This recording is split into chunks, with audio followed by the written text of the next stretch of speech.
Good morning. Welcome to your early morning intuitive guidance for this fine Thursday. A little off kilter though, because we had thunderstorms and TJ was up at 4 a.m. So my schedule's a little bit off here, but we'll figure it out. So I'm Dr. Bonnie Nussbaum, and every morning I'm on here doing your early morning intuitive guidance, pulling a card from Good Morning Peggy, one of the many card decks I have, or sometimes I'm guided to take one of the books that I have sitting on the shelf and open to a particular page and share that with you. Good morning to whoever else has popped on. Good morning, Linda. Welcome, welcome. Glad you're all here. So for today, we have a card deck that I was gifted. Good morning, Gwen. Glad you're here. Hello, Cindy. Welcome, welcome. A friend of mine in Rapid River, Michigan actually found this deck at the resale place. So, Pilgrim Cards by Austin Repath, who is out of Canada. Hang on, I gotta grab a drink here. As I said, it's been a little bit of a hairy morning due to the thunderstorms and TJ not being a happy dude. Oh, you like the Pilgrim deck? All right. And I had to research this guy because to me, Austin sounds like a young first name. He's actually in his 80s, if he's still alive at this point. Interesting guy. So this deck, if I had to guess, I'd say it's probably channeled information because the languaging is very otherworldly or, previous worldly. So we'll see what we get with this one. Again, these are the cards that I always say when I start reading them, I go, where the hell is he going with this? And then at the end, it's kind of like, oh, okay, now I get it. Now I get what his point was. So our card for today is Perverse Faith. Perverse Faith. So let's just take a couple of nice deep breaths in through the nose, out through the mouth. My nose is a little unhappy because I just had to do a COVID test. In through the nose, out through the mouth. I'm going to a one-day retreat for tomorrow in Detroit, and many of those attending will be significantly older than I am. So we decided it was a good idea for all of us to at least check and make sure on the way there and I typically wear a mask on airplanes at this point anyway, so should be good to go. I was clean. Yay! So just breathing deeply and easily, settling into right here, right now, ready to receive whatever part of this message is for you. And to me, this card is alluding to some of the difficulties we've been experiencing and the bumpiness of this particular week for sure. But let's just see what you think. Perverse Faith. You arrive at a dried up bed of a mighty river, where you had hoped to quench your thirst and bathe. You lean on your staff in the middle of what was once an endless source of life-giving water, but is now only rock and slag. You tap the earth with your staff and sense something beneath the bedrock. Pressing your ear to the ground, you hear a muted rumble. The river is still there, flowing underground. Thirsty and road-weary, you long for the healing water. But how do you reach this current locked away beneath your feet? You dream of cracking open the stone with your staff, the river rising up to the surface. You imagine the parched wasteland once again green and verdant with new growth. The best you can do for now is pitch your tent and with a perverse faith, lie down and pray for a miracle. So as I read this, I'm taking this on several levels. First thing is, it kind of speaks to faith in general, that oftentimes we can't see the road ahead of us. We have no idea how something's going to turn out, but we take a next step in faith anyway. And given that we've arrived here, it means that all of those steps we've taken in faith have paid off, have served us in some way, right? Even if the circumstance didn't change as we had hoped it was or thought it would, it changed nonetheless, because here we are. The other thing that kind of jumps at me about this particular card is it speaks to where we're at as a country. I think. Let me read some of those words again. The dried up bed of a mighty river. What was once an endless source of life-giving water is now only rock and slag. And if you look at, all the times we throw out words like this great country, blah, blah, blah. If we look now, it's kind of like, yeah, some of that's pretty tarnished. Some of that's pretty tarnished. What we've been doing is not working, has not worked for a significant period of time. Change is afoot. That's the upheaval we're feeling. Who knows how this might break loose, right? So, again, the best you can do for now is pitch your tent and with a perverse faith, lie down and pray for a miracle. Good morning, Holly. Welcome. So, in this span of time, we will do what we can do. We will continue to take steps forward. We will attempt to effect change where we can. Good morning, Gwen. Glad you are here. We do what we can do. What we don't do, I hope, is steep ourselves in things that we have no control over anyway, can't do anything about, hemorrhage our precious time, energy, resources on something that isn't going to change. So, again, the group that I'm going to be with tomorrow, they were talking about how do we fight what we don't want. And I was making the point, let's not waste our precious energy on fighting what we don't want. Let's build up what we do want. Oftentimes then what we don't want falls away, withers and dies on the vine anyway, right? But when we push against it, I'm going to keep saying this, when we push against it, we give it added strength. We empower the war by resisting, by pushing against it.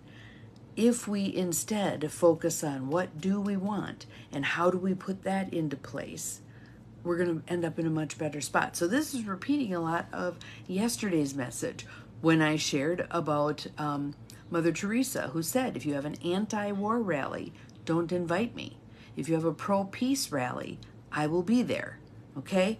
What is it we do want? Don't waste your time and effort on what you don't want. And another example that I just heard of that I thought, yeah, that fits for that too, is someone was talking about a road and there's nothing in that area. It is empty other than the power lines and the poles that hold up the power lines. And you know how far apart those poles are, right? Invariably, when someone would go off the road, they'd end up hitting the power pole. They're hugely far apart. Why is it they weren't going through, between, around the pole? Because they were focused on the pole. Don't hit the pole, don't hit the pole, don't hit the pole. Oh, hit the pole. If they said, aim for the open space, aim for the open space, they would have missed the pole. Good morning, Cheryl. Glad you are here. It sounds like semantics, but it's life-altering. I mean, if you're hitting the telephone pole, you may not be walking away from that one. If you spin out into the grasses, you have a really good chance of walking away from that one. Don't focus on what you don't want. I don't want to hit the pole. I don't want to hit the pole. Nope. Aim for the open space. I'm aiming for the open space. Yes, exactly. Awesome. So, the perverse faith that Austin Repath is talking about in these pilgrim cards, and pilgrim means seeker, searcher, someone who's looking for something. The gist is that there's going to be those times where we can't figure out how to access what it is that we want or need. This is saying the best you can do for now, pitch your tent, and with a perverse faith, lie down and pray for a miracle. Then let it go. Ask for what you want and need and let it go. All right? Allow the universe to do the work for you.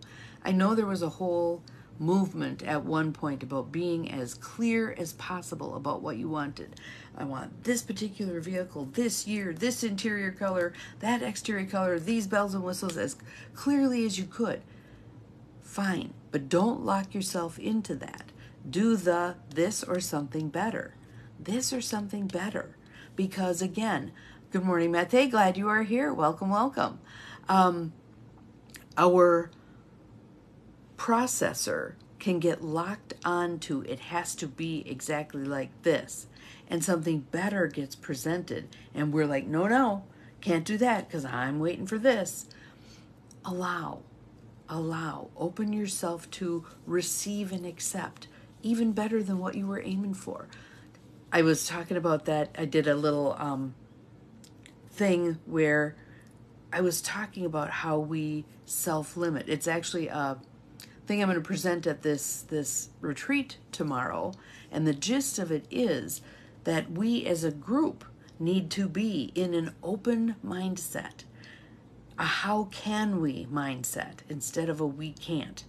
And so the imagery that I created was that of a tree and us being in the tree, and with that grounding into Mother Earth, but reaching for the stars. We can do both.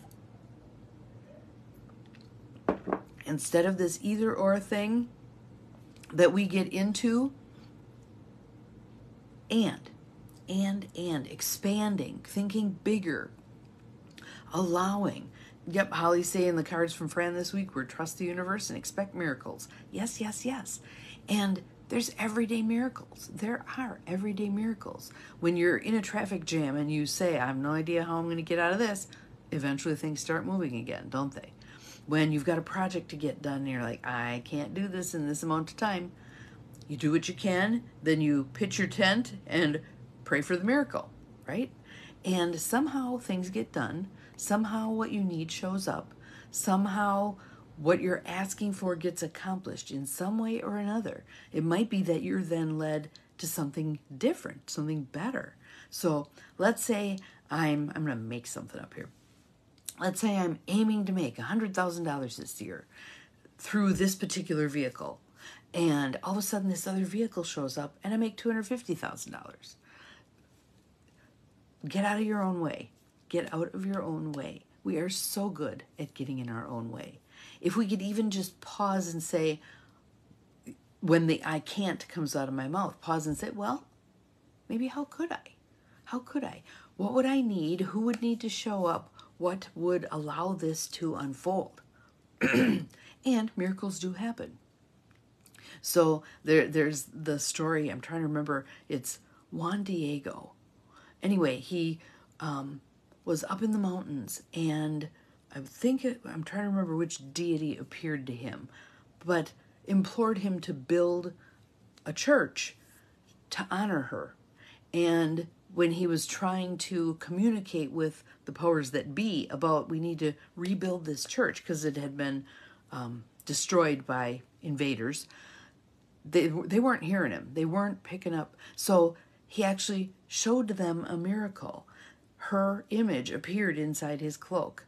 And the church itself, the cathedral, was built more quickly than what human beings could make it happen. So again, there's miracles out there. Believe in miracles. Believe in everyday miracles. Believe in the overall miracle of everything. All right? So he calls it a perverse faith. Perverse in terms of what you're seeing, hearing, experiencing does not lend itself to this faith, does not cause you to believe, but that belief is going to come from somewhere. Pull it up from within. Pull it up from within. I have no idea how this is going to work out, but I'm showing up. And one of the little things that I've been telling myself with the intentional community thing is God doesn't call the equipped. He equips the called. So if I'm moved to do this thing, I will be given the things I need to make this happen. If you are moved to do something, be something, become something, manifest a part of yourself that you haven't yet, you will be given the tools to do so. Open up to seeing them. Open up to receiving them. One of my favorite things to do, it's a Jim Rohn thing. If you're not familiar with him, it's ROHN. Look him up. Amazing stuff. He's since passed, but his stuff was fabulous, is fabulous, and everlasting. But one of the things he said was, when you put your mindset to the how can I, doors open. Doors open. You can stand there and stare at the door that has closed, and you're missing all the windows and doors that are opening. Okay? So tell yourself, I can. I don't know how. I have no idea how this is going to work out, but I can do this. That, again, you're not given a task without being given the tools needed to accomplish that task. We're the ones who have to have the faith in that, all right? So that is your mission for today, thinking about how can I? And inviting in the answers, opening up you have something you're stewing on, you can't figure it out, and you go to sleep, and the answer comes to you while you're sleeping. That's getting out of your own way so that this can rise up. All right, so tomorrow I will hopefully be doing the early morning intuitive guidance from my motel room in Detroit. And then the next day, I'll be back here in my space, meeting with you, connecting, getting us going for a good day to come. Remember, you're capable of far more than you think you are. And again, for those of you who are interested, my birthday specials are still up. You can look at what I have offered on my website, which is empowermentandpurpose.com, and under the events tab. And there's 2 different parts there you can open up and look at what I'm offering and see if it chimes for you. So have an awesome day. See you again tomorrow. Bye-bye.